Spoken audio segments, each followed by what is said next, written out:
Hey everybody, Rob Orgel, your favorite silencer nut job, and it should be no surprise to you if you notice the name of the channel that I think silencers are just the cat's meow of the world today, and it's 2026. If you don't have a silencer on the end of your rifle, what are you doing?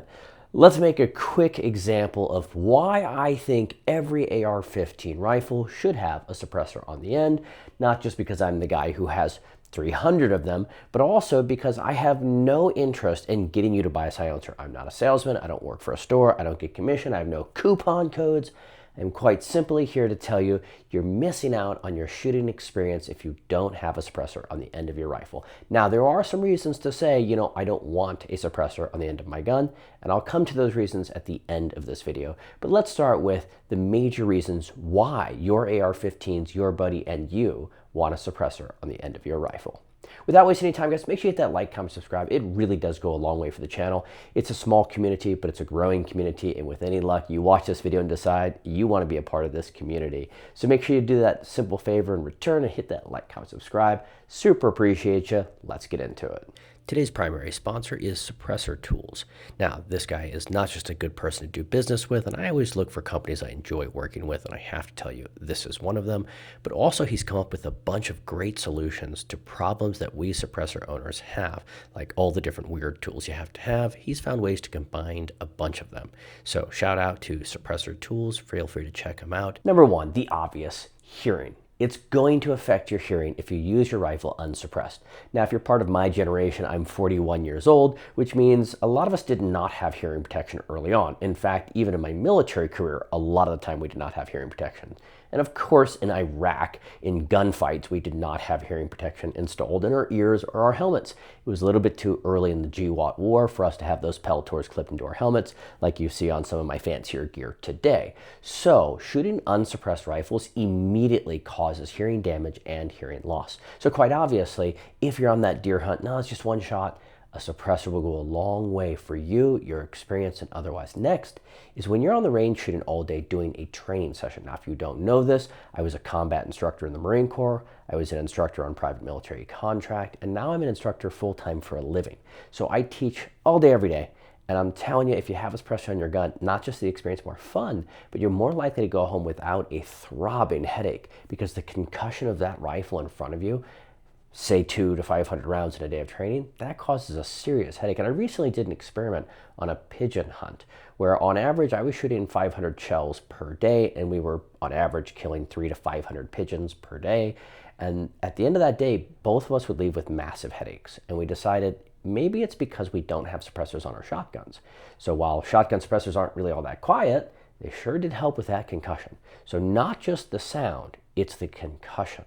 Having that explosion taking place right in front of you by 16 inches if you're on an SBR, and maybe closer to 20 something or 30 inches, because you got to keep in mind the frame, stock, all that stuff. The barrel end is where that explosion is happening, and it can be headache inducing. Now, if you're in your home, if you're in an indoor range, or if you're in a vehicle, if you're in any of those type of training environments where it's not open air, you're going to see a massive difference in not having a suppressor versus having a suppressor. Echoing that concussive wave in confined spaces and off walls and ceilings makes it so much worse, not just for you, but for your neighbors too. So sound and concussion. Also, training and high schedule of fire. All of those make for a great reason why your rifle really wants you to have a suppressor. Next, whether you're in a training course or a real-world tactical environment, from a military application or law enforcement application, engaging targets with bang, bang, bang, especially on a short-barreled rifle, makes it really hard to communicate during and even after that schedule of fire. Whereas if you have a suppressor on your rifle, you can be engaging with your rifle while actively on comms, and you're not going to have any type of immediate hearing loss. So you can then hop on comms after the fight and get back to your communication. Also, consider the command and control aspect of this. If your entire team is on suppressors, as you enter that home and clear room to room and you hear bang, you'll know that that's enemy fire. And that's very useful for you and your team to understand who's exchanging fire and where those threats are located. Next, of course, naturally, location. If you're in the real world environment where you're actually exchanging bullets with bad guys, not just on the range having fun, that muzzle flash is a big indication to your position. Obviously, the sound or report of your rifle can give away that position, but the muzzle flashes are a really big one. Low light, no light situations, that's going to draw a lot of gunfire to your direction if you do not have a suppressor on the end of your weapon. Next, as I talked about a moment ago, the concussive wave. There is quite a concussion taking place at the end of your rifle, especially if you're a muzzle brake kind of guy. Now, if you get into the prone in, say, the desertous environment or similar, you'll kick up a lot of dust when shooting from the prone. This is why we have different muzzle brakes that push the blast sideways and prevent it from going down. Same thing with same thing with flash hiders.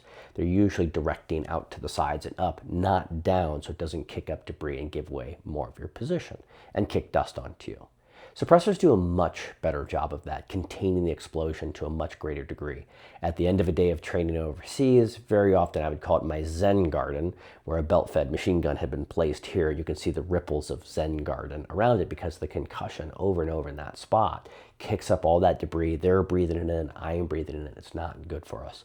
A suppressor takes all of that away. So yet another reason why it's a really good idea to put a suppressor on the end of your rifle. Recoil management. Now, a muzzle brake does a great job in reducing felt recoil on that weapon. And you say, well, 223s, 5.56, it's not that much recoil.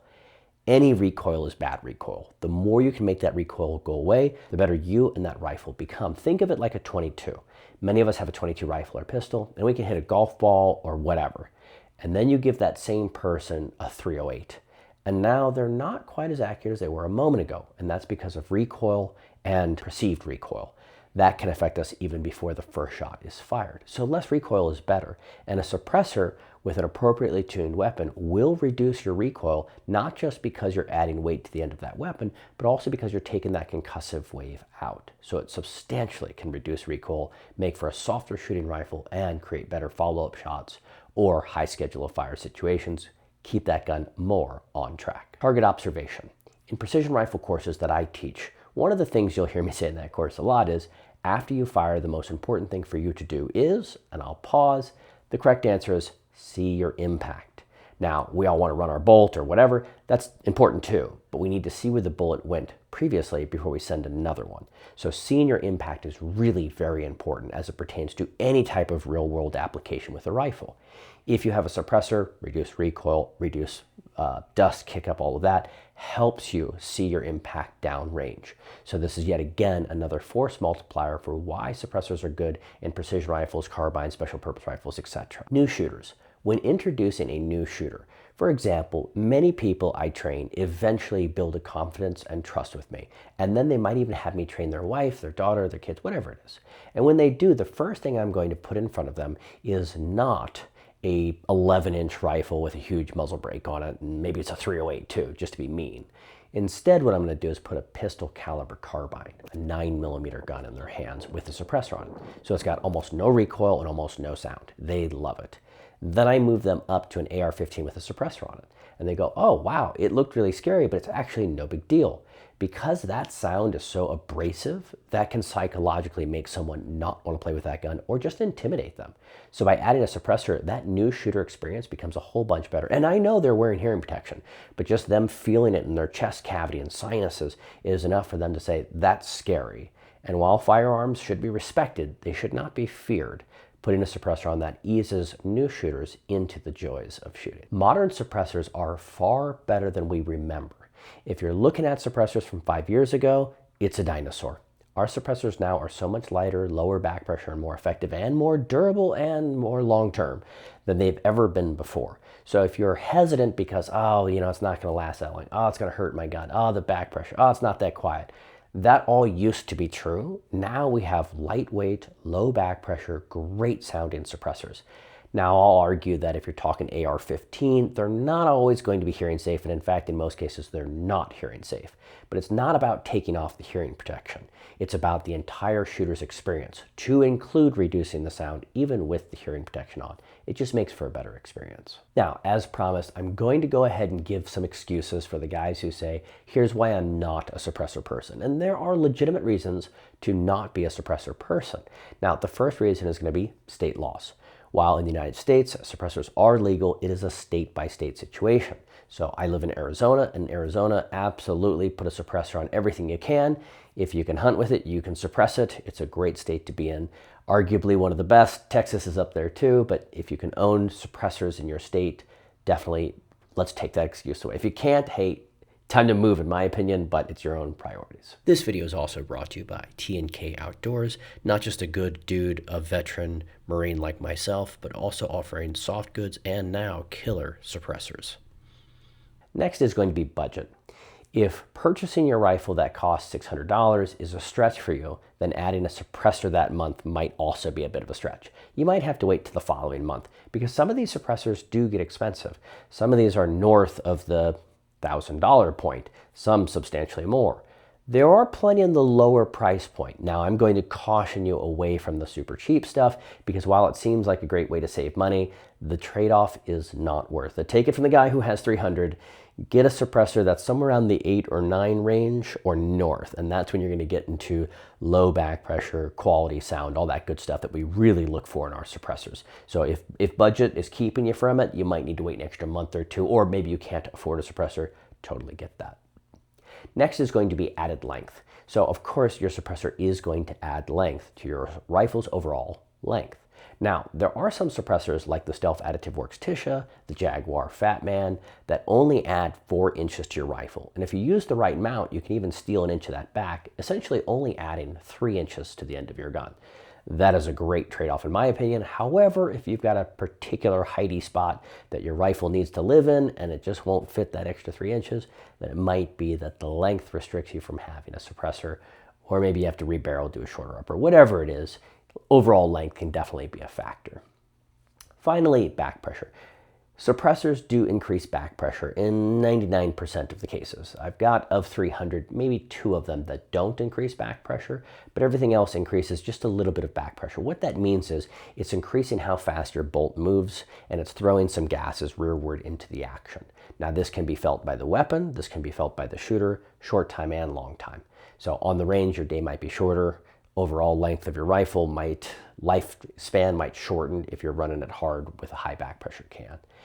Shooter-wise, short time, long time, if you're in an indoor range doing high schedule fire like a non-standard response, firing 5 rounds to the upper thoracic region of your threat, that can gas you out a little bit. And long term, there's some other health hazards of doing high schedule of fire with high back pressure suppressors. So definitely stay away from the high back pressure suppressors if you can help it, and check out some of the lower back pressure options. I say this a lot, you can get low back pressure or you can get quiet, but you can't have both. That used to be true. Now you can have both. We've evolved a lot in the last 2 years especially. Guys, if you like this content, I hope you enjoy watching, and I hope you check out some of the other silencer content. My name is Rob Orgel. This channel is called Silencer Analytics. Here we do a lot of deep dives into what's the best current production suppressors. I have no biases. No one's feeding me any money to do this. I just enjoy learning and sharing what I'm finding as a community service to give back. If you enjoyed this, please consider subscribing to the channel. Stay safe, and as always, we'll see you in the comments.